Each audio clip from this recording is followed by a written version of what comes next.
Hey everybody, this is Rob Vegas. I'm checking in from Melbourne, Australia, of course, and we're back with another movie chat as part of Movie Month 2023. We are going to continue along with the Sam Peckingpah filmography. This time we're jumping ahead a bit and we're going to check out 1977's Cross of Iron. Not Iron Cross, it's Cross of Iron, starring James Coburn, Maximilian Schell, and of course James Mason. Also appearing in this is David Warner. And this is a World War II movie, and it focuses on a conflict in the Eastern Front in World War II, and unusually it focuses on the German characters who are fighting this unwinnable war against the Red Army. Now, that might sound like a pretty odd setting for a movie, given that, by all accounts, the Germans were the bad guys, but we find out pretty quickly that the guys who we're following throughout the plot of the movie, they couldn't care about the Nazi party and, the bad guys. They're just dudes who are there to earn a paycheck, and basically they're doomed. And that's kind of the movie. There's this sense of impending dread and doom as they know that they're all going to get wiped out, and they're just trying their best to survive. But anyway, of course, James Coburn plays Corporal Steiner, who's the leader of a platoon on the Eastern Front in the German army.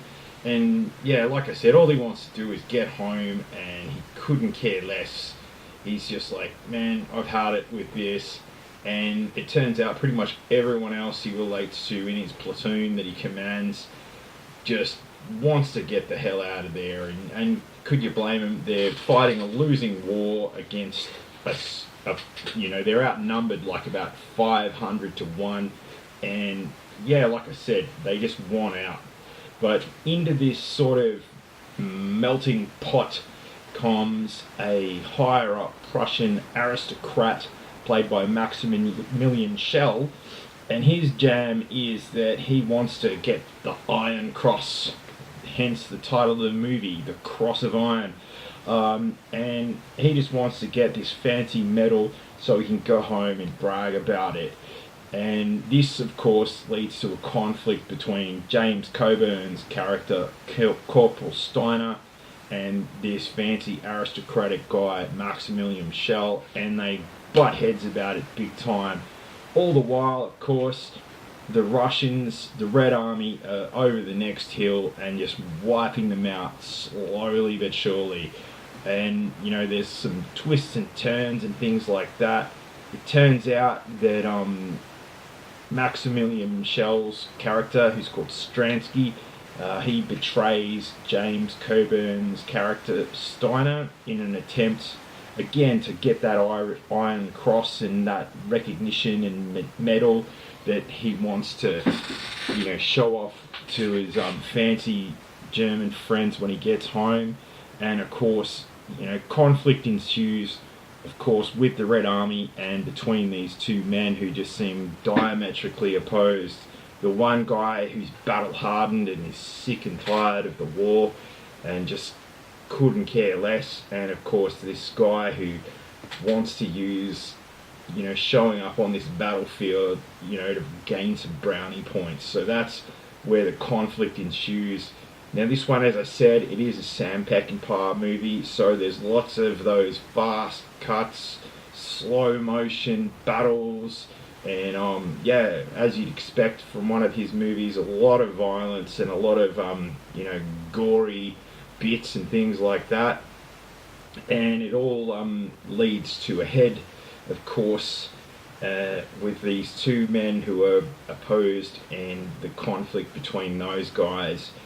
And almost the Red Army themselves seem like an afterthought, as it were, as they're never really personified except for this young kid who joins James Coburn's troop as kind of a mascot. They have this young Russian boy who tags along with them for a bit, and tragedy ensues.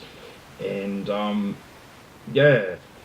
anyway, that's the nub of the movie. It goes for just over 2 hours, so you're getting quite a lot of, as always, you'd expect with Sam Peckingpah. There's, as I said, the slow motion sort of violence, also with the magical editing, and he really shows you a lot of the conflict, and you get into these characters as between all the battles, of course, and all the action sequences.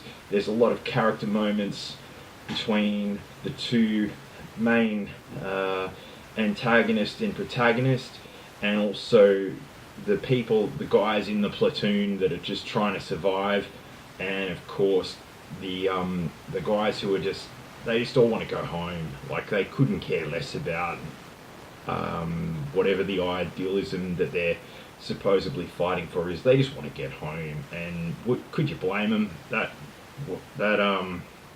Eastern Front seems like it was no fun for anyone at all, and that's something that this movie shows you, and it's an unusual take on World War II. There aren't that many movies that are based on the Eastern Front, and this one gives you like a real unique sort of take on that whole situation, and it's brought to life brilliantly by the great actors in the movie, and of course good old Sam Peckingpah at the helm with lots of bloody action, and his unique editing style, which sometimes takes on a bit of a documentary kind of feel, but at the same time, as I said, it fleshes out all the characters and the story as well. Can I recommend this one? If you're a fan of Sam Peckingpah, this is essential stuff. But as a casual viewer, it's kind of it's rough, and like there's lots of blood and guts, and you're gonna be in for an interesting time on this one. So I'm gonna give it a 3. Yeah, a 3 on the Rob Vegas score seems fair, as it's a hell of a watch for Sam Peckingpah fans, especially in the World War II setting. And the actors are great, and you can never fault the editing, and Sam Peckinpah's unique directorial style. So you're in for an action-packed time, and a lot of blood and guts and gritty realism, and real badass sort of dude characters who are just all totally opposed to each other and antagonizing each other from go to woe. So see how you go. If it's on telly, or you see it on a streaming service, you can do a lot worse. But Cross of Iron, Sam Peckinpah's back in his 1977 film, so see how you go with that one. And let me know in the comments below if you've seen it and what you think. And if you dig Sam Peckinpah's unique style of filmmaking, shout it out loud for sure. Also leave a like and subscribe and all that sort of YouTube formalities as you do. And stay tuned, because I will see you soon. Cheers everyone.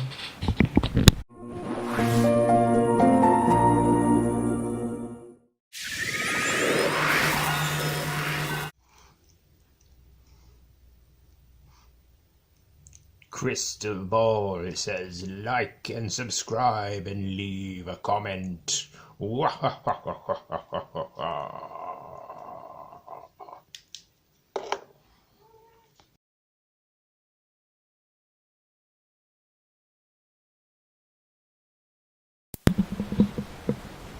Yeah, it's raining a bit outside, isn't it?